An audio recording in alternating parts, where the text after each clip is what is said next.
അപ്പോൾ ഇന്ന് ഇതേപോലൊരു അടിപൊളി സ്നാക്സ് ആണ് തയ്യാറാക്കുന്നത്. ഒരു ഹെൽത്തി ആയിട്ടുള്ള, അതേപോലെ വളരെ എളുപ്പത്തിൽ തയ്യാറാക്കി എടുക്കാനും പറ്റും.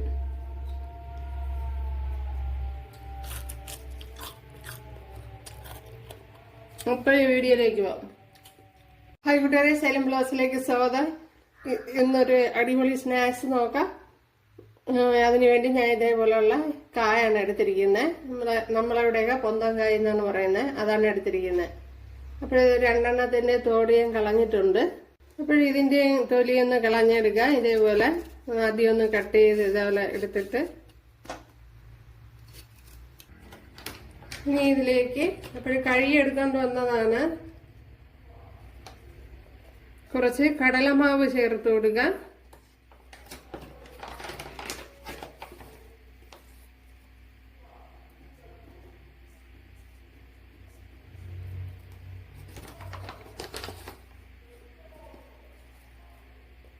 അപ്പോഴാ മസാലയൊക്കെ എല്ലായിടം വരത്തക്ക വിധത്തിൽ വേണം പുരട്ടി കൊടുക്കാൻ.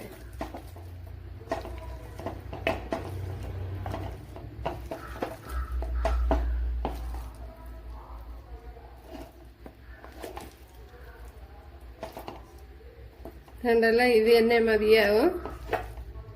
കണ്ടല്ല, അടുത്ത റൗണ്ട് നല്ലതുപോലെ ഫ്രൈ ആയി വന്നിട്ടുണ്ട്. വളരെ പെട്ടെന്ന് തന്നെ ഫ്രൈ ആവും. അപ്പോഴത് മറിച്ചിടുമ്പോൾ മാത്രം അല്പം ഒന്ന് ശ്രദ്ധിക്കണം. ഇട്ട ഉടനെ ഇട്ട് ഇളക്കരുത്, എങ്കിൽ പൊടിഞ്ഞു പോകും. അപ്പോഴിനി ഇത് നമുക്ക് കോരി മാറ്റാവുന്നതാണ്.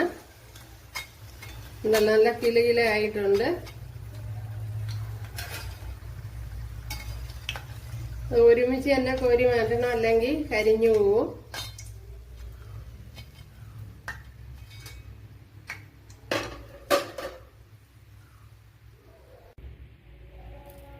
നല്ല അടിപൊളിയാണ്. ശകലം കായപ്പൊടിയും കൂടെ വേണമെങ്കിൽ ചേർത്ത് കൊടുക്കാം. അതേപോലെ തന്നെ റവ മാവ് അരിപ്പൊടിയും കൂടെ ചേർത്ത് കൊടുത്താൽ കുറച്ചുകൂടി ഒന്ന് ക്രഞ്ചി ആയിട്ട് വരും. ഇപ്പം കൂട്ടുകാരെല്ലാവരും ഒന്ന് ചെയ്ത് നോക്കുക. നല്ല ഇതിലിങ്ങനെ അതിൽ മുക്കിയിലായാലും വെറുതെ ആയാലും കഴിക്കാവുന്നതാണ്. അപ്പോഴടിപൊളിയാണ്. അപ്പോൾ കൂട്ടുകാരെല്ലാവരും ചെയ്ത് നോക്കുക. ഇഷ്ടമായാലൊന്ന് സബ്സ്ക്രൈബ് ചെയ്ത് സപ്പോർട്ട് ചെയ്യുക.